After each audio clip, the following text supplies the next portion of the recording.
When a struggling single dad helps a woman fix her broken Mustang, he has no idea she secretly owns $1 billion company. Watch this emotional story of kindness, fate, and second chances.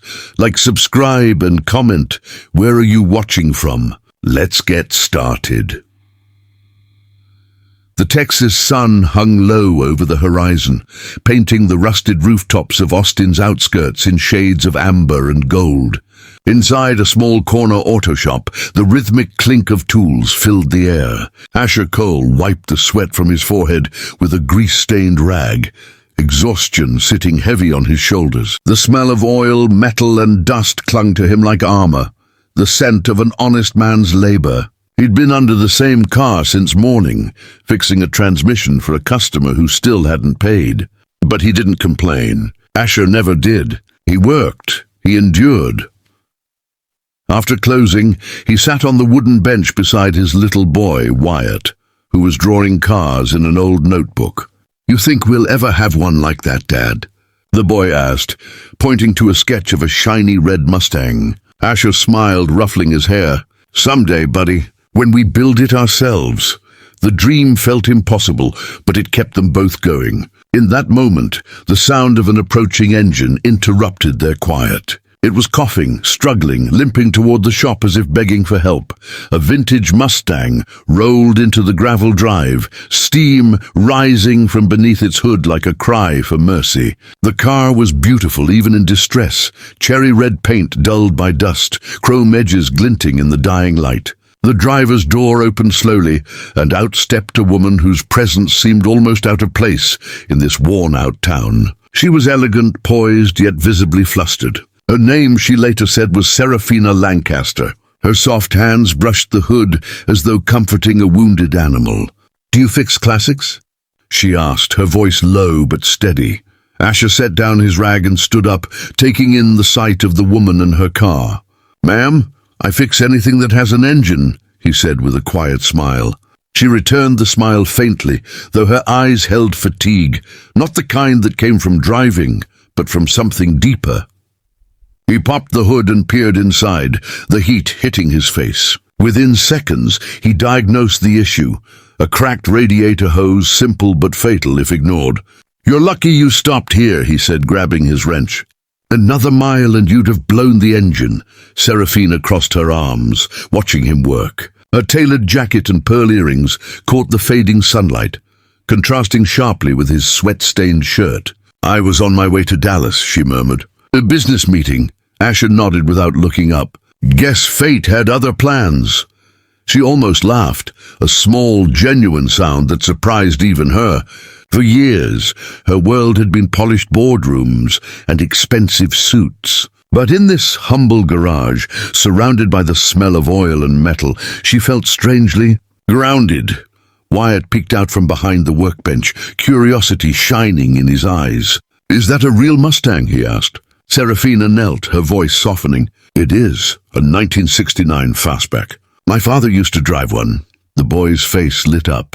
"It's the same one I drew, Dad," he shouted. Asher chuckled, his eyes meeting Serafina's for the first time, really meeting them. There was a flicker of something unspoken between them, a connection neither expected but both felt. The kind that comes from two very different worlds, colliding in one small moment of humanity.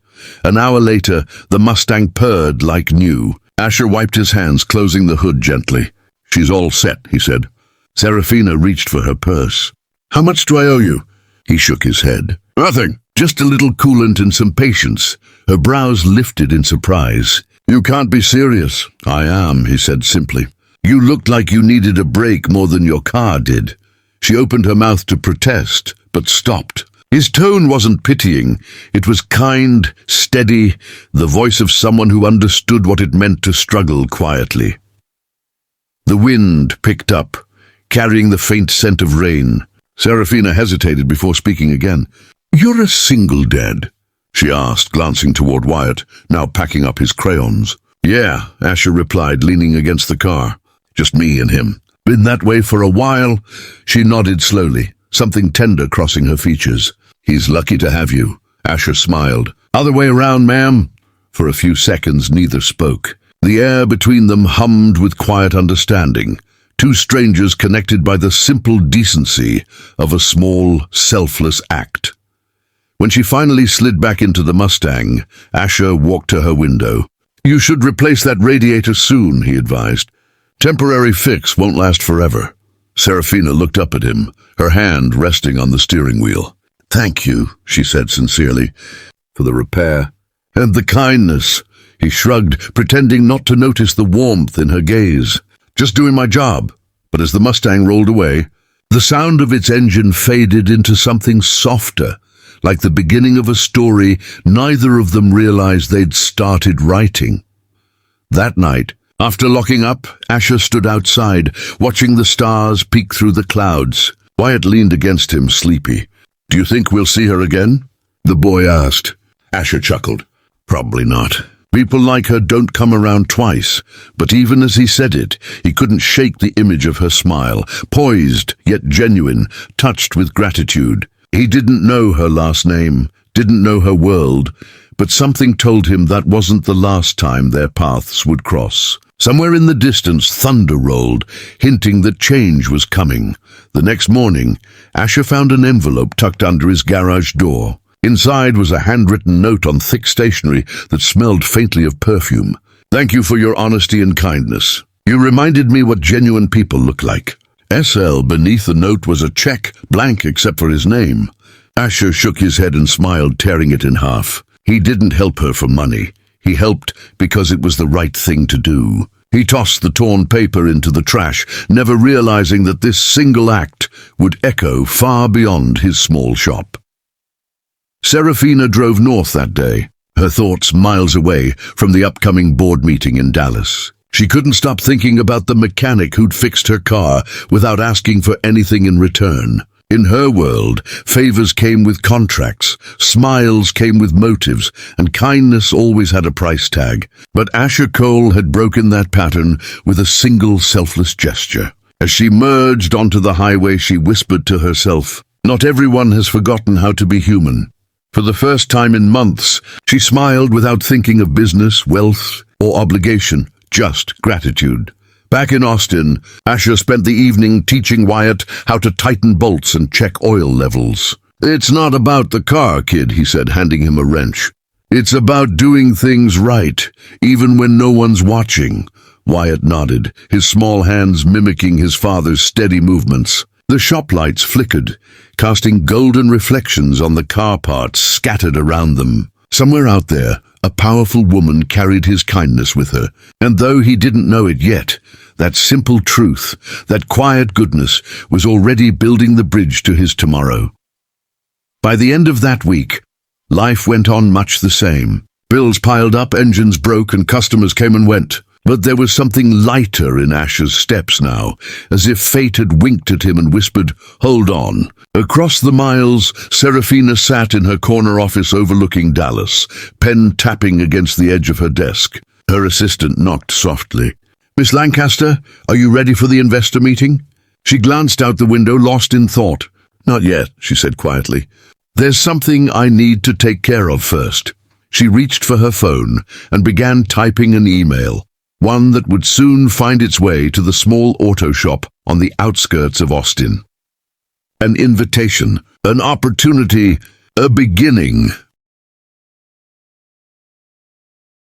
The Texas morning was soft and golden as Asher tightened the final bolt on the Mustang. The once rusted engine now gleamed like a jewel beneath the hood, its polished chrome catching the early light. Every inch of the car reflected not just his craftsmanship, but his pride. For days, he had worked on it between customer repairs, losing track of time. Wyatt watched from a stool nearby, munching on an apple. "She's gonna love it, Dad," he said with a grin. Asher smiled. "She will.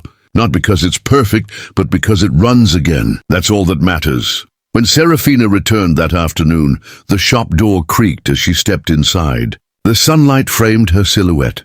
No fancy clothes, no pretense, just simple jeans and a white shirt. Her eyes widened as she saw the car, restored to flawless glory. "It's beautiful," she whispered, running her fingers across the smooth red hood. Asher handed her the keys with a modest grin. She's all yours." When she reached for her purse, he raised a hand. "No charge," Serafina blinked. "You spent days on this, Asher. I can't just—" "You don't owe me a thing," he said gently. "You needed help." For a long moment she said nothing.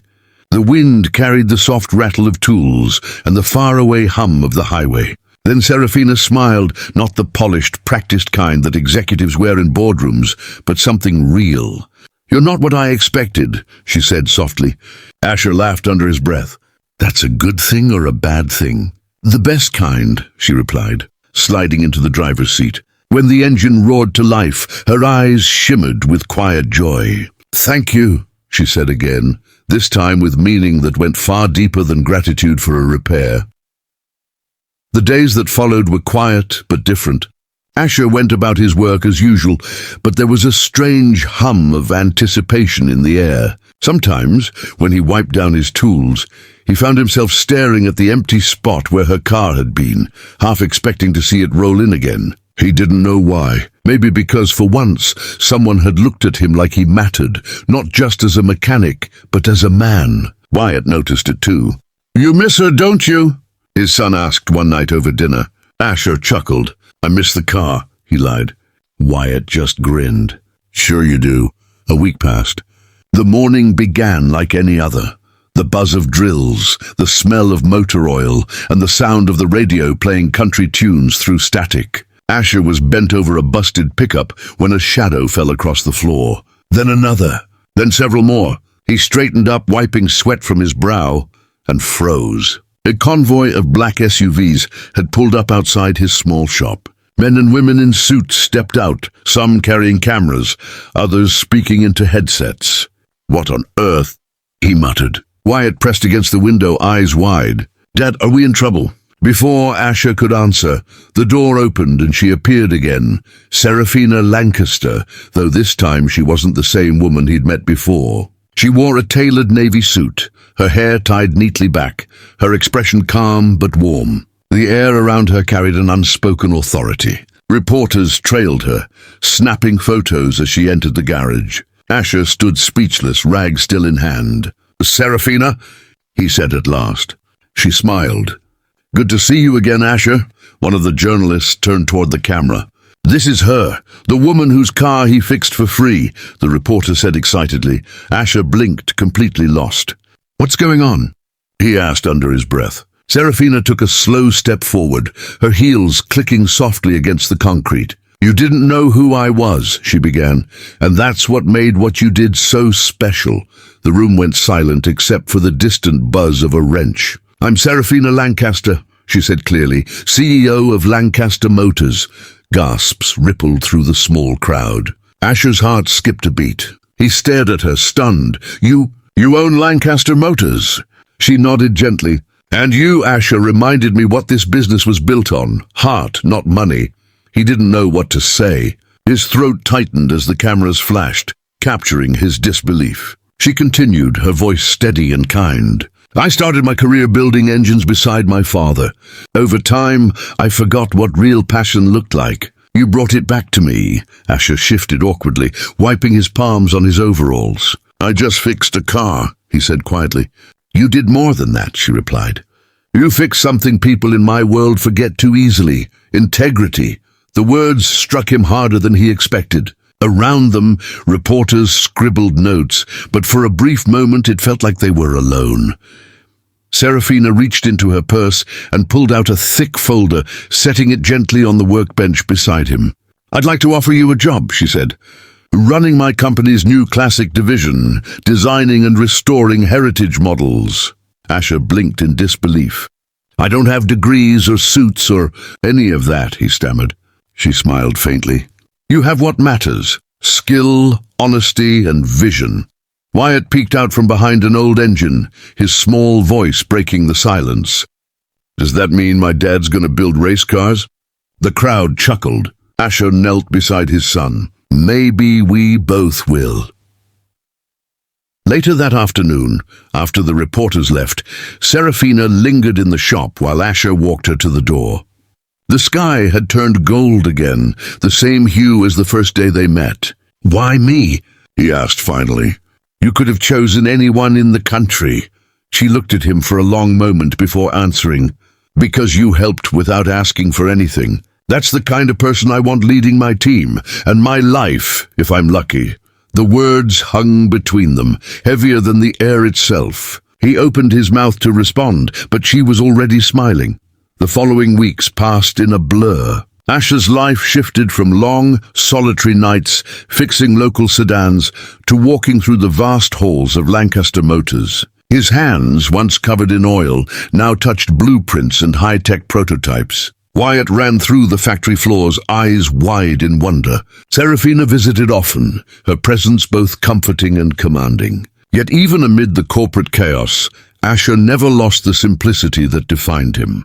He still wore his old jacket, still helped the janitors, and still believed that hard work and decency could change the world, because they already had. One evening, as the sun dipped behind the city skyline, Serafina found Asher alone in the workshop, inspecting an old engine block. "You still prefer grease-to-glass offices, huh?" she teased. He grinned. "Engines don't lie.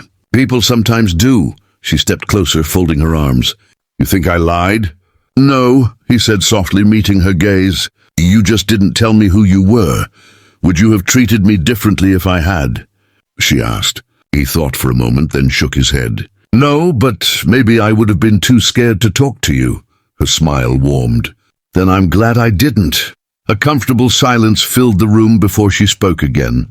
"You know, when I drove away that day, I thought about how easy it is to overlook good people. We're all searching for success, but sometimes success is standing right there with a wrench in his hand."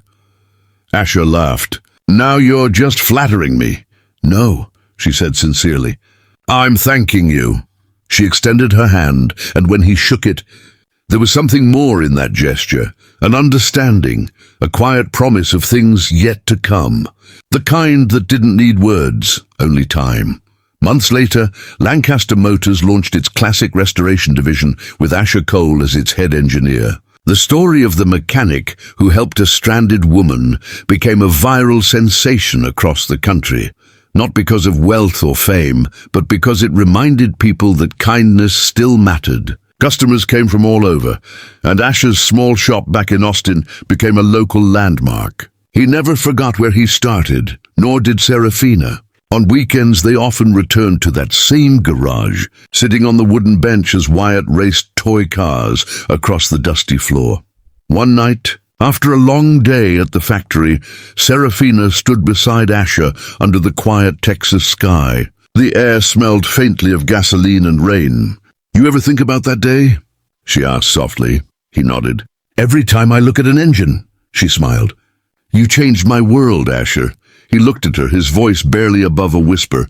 "You changed mine too, just by believing I could be more than what I was." They stood there in silence for a while.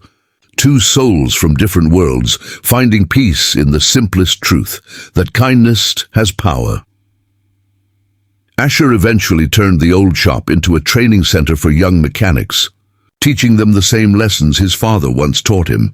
"Fixing an engine's easy," he told his students. "Fixing a heart, that's harder. But if you lead with honesty, both will run just fine." His story became a symbol of hope in small towns everywhere, proof that you don't need millions to make an impact. Just a good heart, steady hands, and the courage to do what's right, even when no one's watching. And every time he walked through the shining halls of Lancaster Motors, he carried one memory close, the day a stranger's broken car brought him face to face with his destiny, the day a billionaire hid behind a broken Mustang and found something money couldn't buy, a good man who believed in doing right. That night, as Asher closed the shop and looked at his son sleeping in the passenger seat, he whispered, "Guess we finally built something that lasts." "Kiddo," Wyatt stirred, half asleep. "What's that, Dad?" Asher smiled faintly at the road ahead. "A life worth fixing."